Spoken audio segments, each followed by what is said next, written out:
নমস্কার, স্বপ্নপূরণ উইথ ফুডে সকলকে স্বাগত জানিয়ে শুরু করছি আমার আজকের রেসিপি। আজ আমি তোমাদেরকে নিরামিষ পনিরের ডালনা বানিয়ে দেখাবো। আজকের পনিরটা আলু দিয়ে বানাবো। পুরো ভিডিওটা দেখার অনুরোধ রইল। চলো শুরু করছি আজকের ভিডিও। প্রথমে দেখো একটা মিক্সির জার নিয়েছি। মিক্সির জারের মধ্যে আমি নিয়ে নিচ্ছি একটা টমেটো কেটে নিয়েছি, আর কিছুটা আদা কুচি করে নিয়েছি। আদা দিয়ে দিলাম, আর দিয়ে দেব শুকনো লঙ্কা। তোমরা এখানে শুকনো লঙ্কার পরিবর্তে কাঁচা লঙ্কা নিতে পারো, ঝালটা নিজেদের মতো করে নেবে। আর 1 চামচ পোস্ত নিলাম। এবার এটাকে ভালো করে পেস্ট করে নেব। এবার গ্যাসের মধ্যে দেখো কড়াই বসিয়ে দিয়েছি। কড়াইয়ের মধ্যে এবার আমি আলু আর পনির ভেজে নেব। তো একটু বেশি পরিমাণে সর্ষের তেল দিয়ে দিলাম। তেলটা খুব ভালো মতো গরম করে নেব। এবার আলুগুলোকে লাল করে ভেজে নেব। তো আলু আমি গোল গোল করে কেটে নিয়েছি। এখানে আমি 2টো আলু কেটে নিয়েছি 200 গ্রাম পনিরের জন্য। আজকে 200 গ্রাম পনির আলু দিয়ে ডালনা বানিয়ে দেখাবো। তো আলুটাকে খুব লাল করে ভেজে নিতে হবে। তো আলুটা দেখো ভাজা হয়ে গেছে। এবার আমি উঠিয়ে নেব। এবার পনিরগুলোকে কেটে নিয়েছি আলুর মতোই ডুমো ডুমো করে। একটু বড় সাইজেরই আমি পনির কেটে নিয়েছি, তোমরা চাইলে ছোট করে কেটে নিতে পারো। এবার কিন্তু পনিরগুলোকেও ভেজে নেব।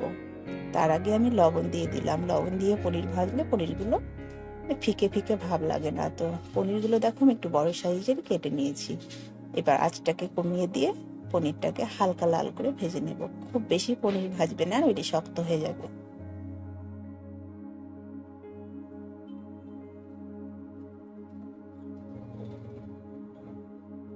কয়েক সেকেন্ড এভাবে নাড়তে থাকবে, খুব সুন্দরভাবে কিন্তু পনির ভাজা হয়ে যাবে।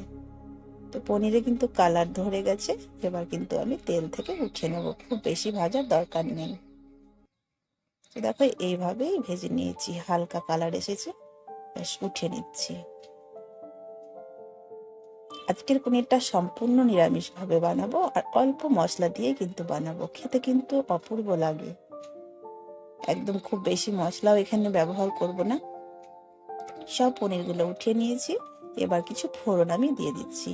প্রথমে দিয়ে দিলাম 2টো তেজপাতা, আর দিয়ে দিচ্ছি আমি কিছু গোটা গরম মশলা, 1/2 চামচ জিরে।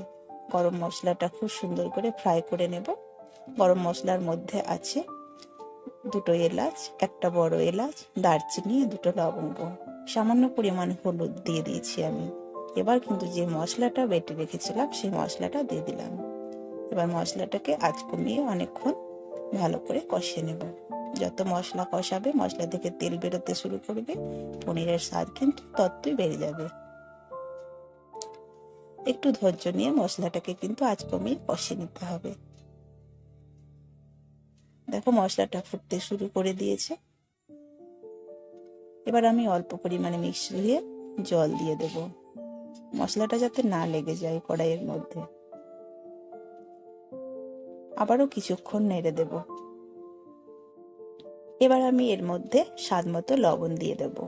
লবণ কিন্তু পনিরের মধ্যে খুব বেশি দিলে চলবে না, লবণটা মিষ্টি মিষ্টি হবে, পনিরের স্বাদ কিন্তু ভালো লাগবে। লবণ দিয়ে দিয়েছি, লবণটাকে খুব ভালো করে মিশিয়ে দিচ্ছি। খুব ভালো করে কিন্তু মশলা কষিয়ে নিয়েছি। এবার ভেজে রাখা আলু আর পনির আমি একসঙ্গে দিয়ে দেব। আলু পনির দিয়ে আবারও কয়েক সেকেন্ড মতো ভেজে নেব। খুব বেশি ভাজার কিন্তু দরকার নেই।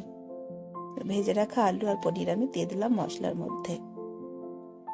আর সমস্ত কাজটা কিন্তু আমি আঁচ কমিয়েই করছি, আজ একদম বাড়িয়ে দিইনি।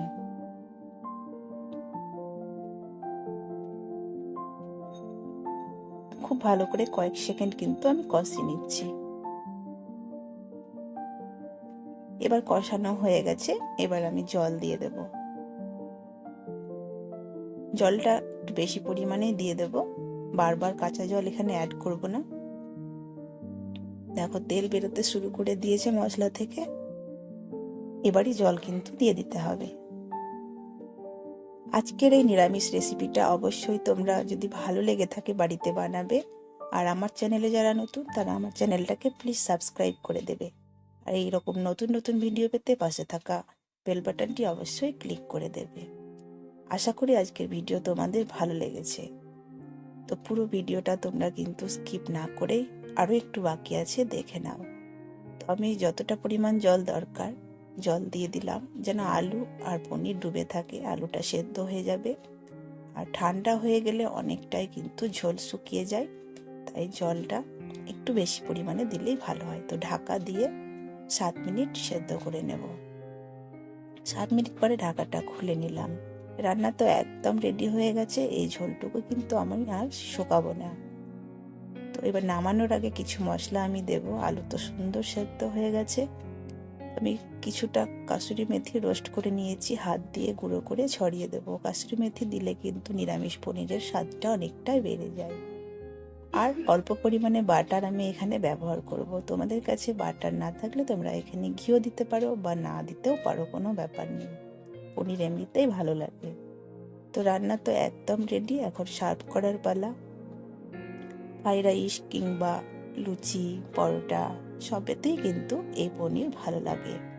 নিরামিষ পনির খেতে সবাই ভালোবাসে, বাচ্চারা তো ভীষণ ভালোবাসে। আজকের রেসিপিটা আবারও বলছি, ভালো লাগলে বেশি বেশি করে লাইক শেয়ার করবে।